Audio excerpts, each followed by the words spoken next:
नमस्कार आप सभी को। बहुत बहुत स्वागत है आपका मेरे YouTube चैनल में।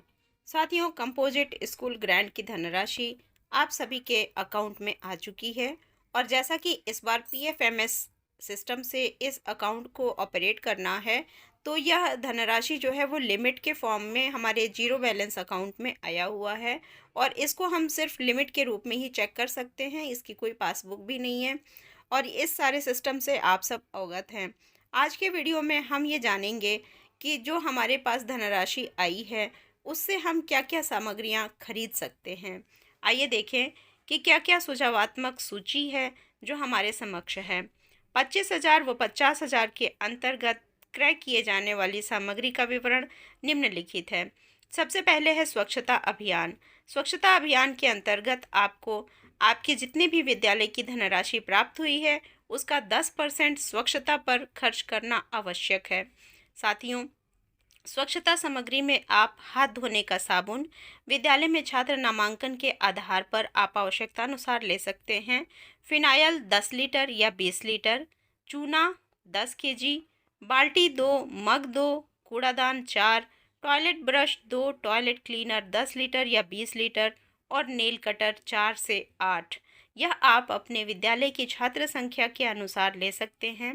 ये सारी सामग्रियां लेनी आपके लिए आवश्यक हैं क्योंकि यह धनराशि जो 10% की धनराशि है इसे स्वच्छता सामग्री पर ही व्यय करना है और इसकी प्रॉपर बिलिंग भी आपको अपने विद्यालय में प्रस्तुत करनी होगी। साथियों, आइए देखते हैं अनुरक्षण कार्य के अंतर्गत आप विद्यालय में उपलब्ध मरम्मत योग्य सामग्री जैसे कि कुर्सी, मेज, झूला, हैंडपंप, ब्लैक बोर्ड, फर्श एवं दीवार के आंशिक प्लास्टर, पैचवर्क एवं अन्य समस्त प्रकार की छोटी मोटी मरम्मत एवं रख रखाव का कार्य, स्मार्ट क्लास एवं टीचर रिसोर्स लैब का रखरखाव भी आप कर सकते हैं। तो साथियों, आपके विद्यालय में जो भी धनराशि प्राप्त हुई है उसको आप PFMS सिस्टम के अकॉर्डिंग आप उसका आहरण कर लीजिए और अपने विद्यालय में छोटी मोटी मरम्मत का कार्य है उसको भी आप करा लीजिए। साथियों, रंगाई पुताई के अंतर्गत विद्यालय में दरवाजे, खिड़की, ग्रिल, चार दीवारी और गेट आदि की पेंट आप करा सकते हैं। पेंटिंग के कार्य में जो आपको आवश्यक है कराना वह है लोगो। सब पढ़ें सब बढ़ें। इसके साथ साथ बाल अधिकार जो हमारे विद्यालयों में लिखना आवश्यक है, इसका एक मानक है कि कितने एरिया में आपको लिखना है, वह आप जो है अपने विद्यालय में अवश्य लिखवाएं। इसके साथ साथ विद्यालय प्रबंध समिति के सदस्यों के नाम और उनका दूरभाष नंबर, विद्यालय के प्रधानाध्यापक का नाम, उनका मोबाइल नंबर एवं समस्त अध्यापकों के नाम, अधिकारियों के नाम एवं उनके मोबाइल नंबर, जिला अधिकारी, जिला बेसिक शिक्षा अधिकारी, खंड शिक्षा अधिकारी, ग्राम प्रधान के नाम, उनके दूरभाष सहित आपको लिखना है। महत्वपूर्ण दूरभाष नंबर जैसे कि पुलिस सेवा, फायर ब्रिगेड, एम्बुलेंस, किचन और MDM का मीनू, यह सब विद्यालय में बरामदे के ऊपर आपको विद्यालय का यूडाइस कोड और नाम लिख करके, जनपद और विकास खंड का नाम लिख करके और ये सारी चीज़ों को आपको विद्यालय की दीवारों पर लिखवाना आवश्यक है। तो अगर आप रंगाई पुताई का कार्य करा रहे हैं, आपके पास बजट है, तो आप ये सारी चीज़ें प्रथम प्राथमिकता के तौर पर आप कराएं। उसके बाद अगर आपका बजट बचता है तो आप रंगाई पुताई के अन्य कार्य करा सकते हैं। फर्स्ट एड बॉक्स में आपको रुई, मेडिकल टेप, क्रैप बैंडेज, मरहम पट्टी, त्रिकोणीय बैंडेज इत्यादि जो भी चीज़ें इसमें मेंशन है आप देख सकते हैं। थर्मामीटर है, कैंची है, पेट दर्द की दवाई है, ये सारी चीज़ें जो है आपके लिए आवश्यक हैं क्योंकि विद्यालय में बच्चे खेलते रहते हैं और उनको कभी चोट लग जाती है, कभी कोई ऐसी दिक्कत आ जाती है, तो आप उनको प्रथम इलाज करा सके इसके लिए आपको फर्स्ट एड बॉक्स को रखना अति आवश्यक है।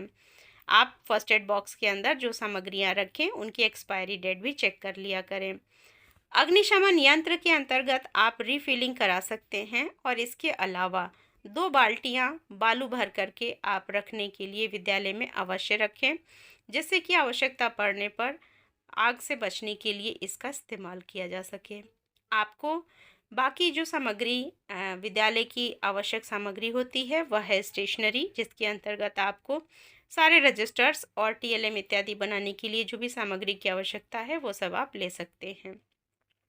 साथियों, कक्षावार छात्र उपस्थिति पंजिका, शिक्षक उपस्थिति पंजिका, आवागमन पंजिका, पत्र व्यवहार पंजिका, स्टॉक पंजिका, पुस्तकालय स्टॉक बुक, पुस्तक निर्गमन पंजिका, कीड़ा स्टॉक पंजिका, रजिस्टर, चौक और डस्टर, ये सारी चीज़ें स्टेशनरी के अंतर्गत आपको लेनी आवश्यक हैं।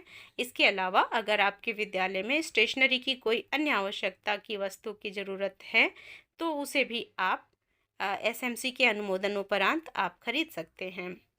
इसके अलावा अगर आपके यहाँ डेस्क बेंच पूरे नहीं हैं तो आप टाट पट्टी, दरी या चटाई ले सकते हैं। पर्याप्त संख्या में टाट पट्टी, चटाइयाँ आदि बच्चों के कक्षा में बैठने के लिए आप ले सकते हैं। इसके अलावा रेडियो प्रोग्राम पर मीना मंच, जन पहल, आओ अंग्रेजी सीखे इत्यादि आता है, तो इसके लिए आप रेडियो की मरम्मत करा सकते हैं और उसकी बैटरी को खरीद सकते हैं।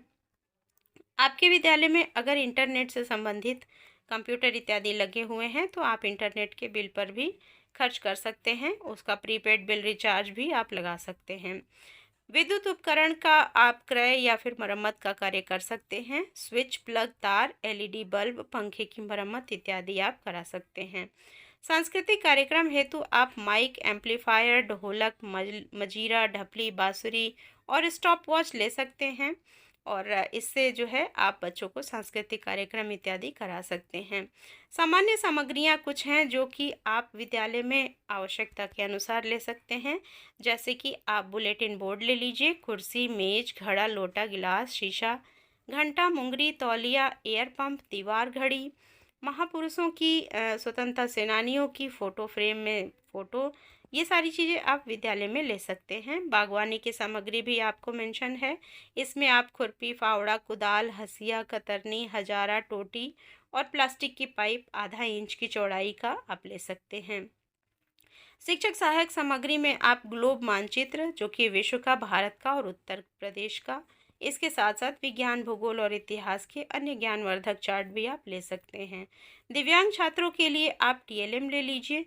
एम्बोस्ड ग्लोब और मानचित्र भी आप अपने विद्यालय में रख लीजिए। पुरस्कार वितरण हेतु भी आप सामग्रियां ले सकते हैं, जैसे आप अपने विद्यालय में समय समय पर कोई प्रोग्राम कराते हैं या फिर बच्चों का जो है आप प्रदर्शन कराते हैं तो उनके प्रोत्साहन के लिए आप पुरस्कार वितरण कर सकते हैं। विभिन्न प्रतियोगिताओं में विजेता छात्रों को प्रोत्साहन पुरस्कार, जैसे कि पेन, पेंसिल, लंच बॉक्स, कहानियाँ, पेंटिंग की किताबें, मोमेंटो इत्यादि आप ले सकते हैं। साथियों, इसमें ध्यान देने योग्य बात है कि क्रमांक 1 से 8 तक की जो सामग्री जो उपरोक्त बताई गई है वह कार्य आवश्यक रूप से आपको करना है। इसके अलावा 9 से लेकर के 17 तक के कार्य जो हैं वह आप विद्यालय की आवश्यकता अनुसार कर सकते हैं। अगर आपके विद्यालय में उसकी आवश्यकता नहीं है तो आप उसको ना भी करें, लेकिन 1 से लेकर के 8 तक जो भी कार्य हैं उनको आपको आवश्यक रूप से करने हैं। तो आइए एक बार और देख लेते हैं कि 1 से 8 तक क्या कार्य हैं जो आपको करने आवश्यक हैं। सबसे पहला कार्य है स्वच्छता कार्यक्रम के लिए 10% की धनराशि को व्यय करना।